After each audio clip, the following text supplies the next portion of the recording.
Hello दोस्तों, स्वागत है आपका आपके अपने YouTube channel create wealth with Atul में। मैं हूं आपका दोस्त अतुल गोयल। आज हम बात करेंगे 3i इन्फोटेक। आईटी सेक्टर से जुड़ी हुई एक कंपनी, छोटी कंपनी है बट रिसेंट टाइम में काफ़ी अच्छा इसने पैसा बना के दिया है अपने ट्रेडर्स को कहो चाहे इन्वेस्टर्स को कहो। तो किस प्राइस के ऊपर ये है, किस वजह से ये ऊपर गया था, क्या इसके फंडामेंटल्स कुछ चेंज हो रहे हैं, कैसे फंडामेंटल्स अब हैं और आने वाले टाइम में क्या न्यूज़ इसके ऊपर आने वाली है वो हम देखेंगे। क्या वो न्यूज़ इसके ऊपर इम्पैक्ट कर सकती है और रिस्क रिवार्ड रेशियो कैसा बनता है इसका, क्योंकि स्टॉक पहले ही काफ़ी रनअप दिखा चुका है। आप देख सकते हैं नीचे से काफ़ी ऊपर ये स्टॉक आ चुका है। 2 रुपये लगभग 40 पैसे के आसपास स्टॉक हुआ करता था और अब ये 9 रुपये को भी टच कर गया था। तो आप देख सकते हैं 12 जनवरी को 9 रुपये के आसपास भी टच कर गया था। तो अब कितना डाउनसाइड रिस्क बनता है, क्या फ्रेश एंट्री इसके अंदर लेनी चाहिए, नहीं लेनी चाहिए, क्या फंडामेंटल्स बोलते हैं, क्या टेक्निकल्स बोलते हैं, वो हम चार्ट के ऊपर भी डिस्कस करेंगे।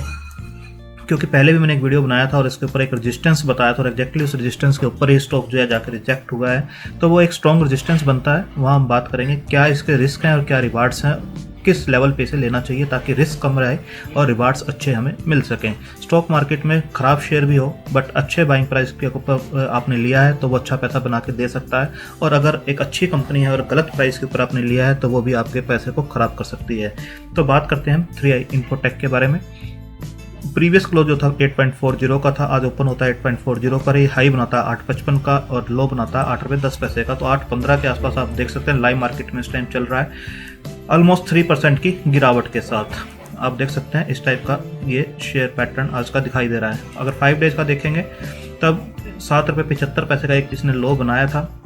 आप देख सकते हैं 7 रुपये 75 पैसे का लो बनाया और 8 रुपये 80 पैसे का एक हाई बनाया है। 1 मंथ में देखेंगे तो शेयर जो है 4.75 से ऑलमोस्ट 9 रुपये तक पहुंचा और उसके बाद से अभी कंसोलिडेशन मोड लगा लीजिए, करेक्शन मोड में लगा लीजिए, प्रॉफिट बुकिंग में लगा लीजिए, जो भी है, बट एक थोड़ा सा डाउन दिखाई जरूर दे रहा है। इसके बाद देखेंगे 6 महीने में 2 रुपये 55 पैसे का जो शेयर हुआ करता था वो अच्छा रिटर्न देते हुए 9 रुपये तक पहुंचा और अब थोड़ा सा डाउन में है। इसके बाद देखते हैं किस वजह से इसके अंदर इतना जंप आया कि 4 पे 75 पैसे शेयर जो है ऑलमोस्ट डबल हो गया विद इन नो टाइम, चलते ही चलते। तो आप देख सकते हैं apex partners to buy software business of 3i Infotech for ₹1000 crore. इसकी जो मार्केट कैप है अभी आप देखेंगे 1358 के आसपास है। उससे पहले जो डील हुई थी 800-900 करोड़ के आसपास की ये कंपनी हुआ करती थी और 1000 करोड़ के आसपास का ये पूरी की पूरी डील हुई है। Apex partner to buy software business of 3i Infotech for ₹1000 crore. इनके वर्टिकल्स काफ़ी हैं, आप देख सकते हैं सॉफ्टवेयर बिजनेस में है, सर्विसेज में है, प्रोडक्ट्स में है। तो एक वर्टिकल्स इन्होंने अपना सेल आउट किया है और वो 1000 करोड़ में हुआ है। तो आप देख सकते हैं the transaction will help pay out ₹800 crore that the company had amassed due to the misguided acquisitions that eventually took the company into corporate debt restructuring between 2012 and 2016। तो 800 करोड़ की जो डेट है कंपनी के ऊपर, आप देख सकते हैं 801 करोड़ की जो डेट है, ये बताया जा रहा है कि आने वाले टाइम में ये जो फंड रेज हुआ है यहाँ से तो कहीं ना कहीं ये डेट को उतारते हुए अपनी नज़र आएंगे। जो डेट है, जो डेट टू इक्विटी रेशियो बनता है 1.92 के आसपास का इनका बनता है। तो ये जो न्यूज़ थी इसके बेस पे जो स्टॉक था काफ़ी ऊपर चला गया था और अभी थोड़ा सा कंसोलिडेट में है। देखेंगे किस लेवल पे लेना चाहिए, क्या टारगेट्स आगे आने वाले टाइम में इसके बनते हैं। आप देख सकते हैं एक और news, 3i Infotech board to consider Q3 results on January 28, 21।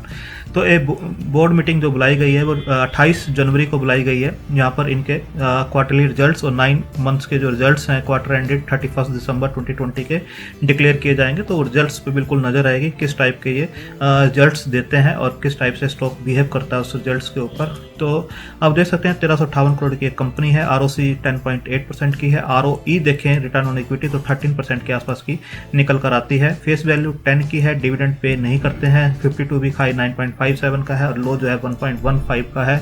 अभी जो स्टॉक चल रहा है लाइव मार्केट में जैसे मैंने आपको बताया 8.20 के आसपास इस टाइम चल रहा है, 8.20 8.1 लाइव मार्केट है, थोड़ा सा स्टॉक अप डाउन होता है ये। तो आप प्राइस टू बुक वैल्यू देखेंगे तो 3.25 की निकल कर आती है।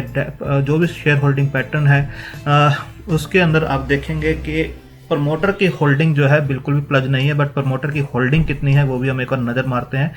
कि प्रमोटर की होल्डिंग आप देखेंगे यहाँ पर बिल्कुल भी आपको नज़र नहीं आ रही है। ये शेयर होल्डिंग पैटर्न है, प्रमोटर की होल्डिंग नज़र नहीं आ रही है। FII 0.07 है, DII 26.73 और पब्लिक के पास 73.20 है। और पब्लिक के पास देखेंगे तो कुछ स्ट्रॉन्ग हाथों में जरूर नजर आएगी, 16 तो 18, 20, 22, 23, 24, 25, 27-28% के आसपास है। बट रिटेलर्स के पास जो है 45% के आसपास का स्टेक जो है रिटेलर्स के पास है। प्रमोटर की होल्डिंग यहाँ आपको नज़र नहीं आ रही है। तो इसके बाद आप देख सकते हैं कि प्लज बिल्कुल भी नहीं है, और इंडस्ट्री पी जो अभी है वो 25.3 की है, और जो स्टॉक जो काम कर रहा है 17.4 के आसपास काम कर रहा है, यानी अपनी इंडस्ट्री पी से नीचे ही काम कर रहा है।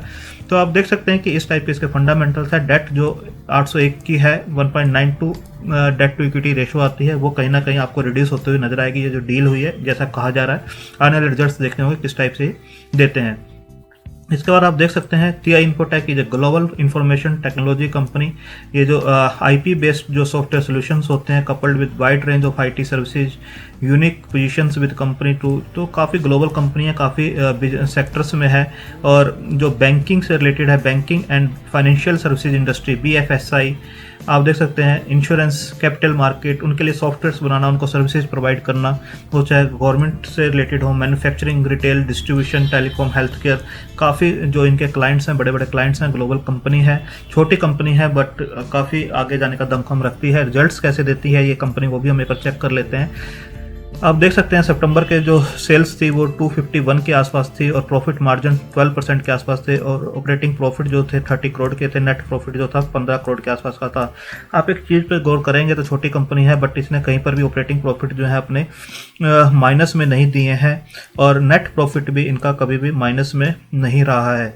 आप देखेंगे तो इंटरेस्ट बर्डन जो है हमेशा इसके ऊपर 10-12 करोड़ के आसपास की रही है, 10 से लेकर 13 करोड़ के आसपास में इंटरेस्ट ये पे करते थे। अगर ये इंटरेस्ट बर्डन इनकी कम होती है 800 करोड़ की, तो आने वाले टाइम में ये देखना होगा कि किस टाइप से ये कंपनी रिजल्ट्स देती है, क्योंकि इंटरेस्ट बर्डन अगर कम होती है तो कहीं ना कहीं ये नेट प्रॉफिट जो है आपको बढ़ता हुआ नजर आएगा, और नेट प्रॉफिट बढ़ने से EPS बढ़ेगी और P रेशो और भी ज़्यादा आपको कम होती हुई नजर आएगी। तो ये कंपनी के फंडामेंटल्स अच्छे होते हुए आपको बिल्कुल नजर आ सकते हैं। तो कभी भी नेगेटिव रिजल्ट्स इसने नहीं दिए हैं, तो दिसंबर क्वार्टर के जो रिजल्ट्स आएंगे 28 तारीख को, वो देखने होंगे किस टाइप के देते हैं, तो वहाँ से स्टॉक बिल्कुल आपको चलता हुआ दिखाई दे सकता है। इसके बाद जिरोधा के चार्ट में यूज करता हूँ, तो 1 डे का ये चार्ट मैंने लगा रखा है। तो आप देख सकते हैं कैंडल जो है 1 डे के जो ओपन, लो, हाई, क्लोज को रिप्रेजेंट करती है। इससे पहले भी मैंने एक वीडियो बनाया था जब स्टॉक ऑलमोस्ट 8 रुपये के आसपास था, 8 सवा 8 रुपये के आसपास था, तब भी मैंने ये बताया था कि इस रेजिस्टेंस लेवल को क्रॉस करना शेयर के लिए थोड़ा सा टफ पड़ेगा, और जो जिन्होंने लो साइड में इसकी बाइंग कर रखी है उसको यहाँ पर बुक करना चाहिए, और जो फ्रेश एंट्री करने वाले हैं अगर ये इस लेवल को ब्रेक करता है उसके बाद ही एंट्री करें, उससे पहले एंट्री ना करें, क्योंकि एक रेजिस्टेंस जो उनके पास जब शेयर होता है तो वहाँ से रिजेक्ट होने के चांसेस ज़्यादा रहते हैं। तो सेम वही हुआ है कि ये यहाँ से रिजेक्ट हुआ है, इसी लेवल के आसपास रिजेक्ट हुआ है। आप देख सकते हैं अगर यहाँ पर आप देखेंगे ये जो लेवल बनता था, आप देख सकते हैं 9 रुपये 20 पैसे के आसपास का बनता था, और यहाँ पर भी आप देखेंगे 9 रुपये के आसपास का ही ये लेवल जो था यहाँ पर रिजेक्ट हुआ है। तो आप एक ओरिजेंटल लाइन भी इसे लगाएं तो आप देख सकते हैं कि यहाँ पर जाकर एग्जैक्टली ये जो है रिजेक्ट हुआ है। अब जो स्टॉक का रिजल्ट्स जो आने वाले हैं वो देखना होगा, कितना ये कंसोलिडेट करता है इस रीजन के अंदर, वो देखना होगा किस लेवल पे हमें बाय करना है। बाय करने के लिए जो लो साइड ये आ सकता है, अगर निफ्टी करेक्ट करता है, या IT सेक्टर करेक्ट करता है, या कंपनी के रिजल्ट्स अच्छे नहीं आते हैं, या कोई प्रॉफिट बुकिंग होती है, तो ये शेयर जो है 7 रुपये 15 पैसे के आसपास बिल्कुल आ सकता है। ये इसका डाउनसाइड बनता है क्योंकि काफ़ी रनअप ये दिखा चुका है और अपने रेजिस्टेंस जोन के आसपास है। तो ये रेजिस्टेंस जोन जो है इतनी जल्दी नहीं ब्रेक होगा। अगर अच्छे रिजल्ट्स आते हैं और ब्रेक करता है तो ये स्टॉक आपको 13 से 14 रुपये तक भी जाता हुआ दिखाई देगा। आप देख सकते हैं यहाँ पर जो है ये 13 से 14 रुपये तक भी आपको जाता हुआ दिखाई दे सकता है। 13 से 14 रुपये के बीच में ये स्टॉक बिल्कुल जाता हुआ दिखाई दे सकता है। बट रेजिस्टेंस जोन जो है बिल्कुल इसका बना हुआ है और जिसका काफ़ी स्ट्रॉन्ग रेजिस्टेंस जोन है, इसको ब्रेक करना, एक अच्छे रिजल्ट्स देना और कोई अच्छी न्यूज़ इसके ऊपर आती हुई दिखाई देती है और अच्छे वॉल्यूम्स के साथ अगर ये ब्रेक करता है तो बिल्कुल 13 से 14 के बीच में ये इमीडिएटली जा सकता है, क्योंकि हाई मोमेंटम में चलता है और सर्किट टू सर्किट चलता है तो जा सकता है।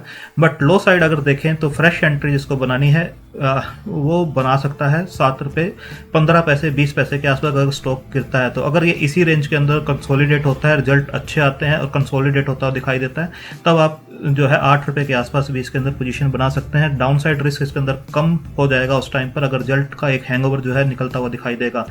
तो फ्रेश एंट्री रिजल्ट्स देखने के बाद ही बनाई जाए तो ज़्यादा अच्छा है, ताकि जो रिजल्ट्स अगर अच्छे नहीं आते हैं या थोड़े से बुरे आते हैं या मार्केट करेक्ट करती है, तो अगर ये नीचे आता है तो इस लेवल के आसपास आपको बाइंग करनी चाहिए, ताकि डाउन साइड रिस्क कम हो जाए और चांसेस ऊपर जाने के अच्छे हो जाएं, तो आप होल्ड इसे करके चल सकते हैं। तो आप अपने फाइनेंशियल एडवाइजर से डिस्कस करके अपनी होल्डिंग कैपेसिटी और रिस्क टेकिंग कैपेसिटी के हिसाब से इसके अंदर पैसा लगाएं कि छोटी कंपनी है, किस टाइप से ये बिहेव करती है छोटे टर्म में, और काफ़ी स्टॉक चल चुका है ऑलरेडी, तो आप उसके हिसाब से पैसा लगाएं। और लगाने के लिए जो सेफ जोन है रिजल्ट्स के बाद लगाएं, जो फ्रेश एंट्री लेना चाहते हैं, और 7 रुपये 20 पैसे 25 पैसे के आसपास ही लगाएं, ताकि आपको अगर रेजिस्टेंस तक भी ये जाता है तो अच्छा रिटर्न दे दे। अगर रेजिस्टेंस को ब्रेक करता है तो बिल्कुल आपको यहाँ से भी स्टॉक जो है 13 से 14 रुपये के बीच में जाता हुआ दिखाई देगा। तो आप अपने फाइनेंशियल एडवाइजर से डिस्कस करके ही कोई इसके अंदर डिसीजन लें। थैंक यू, धन्यवाद।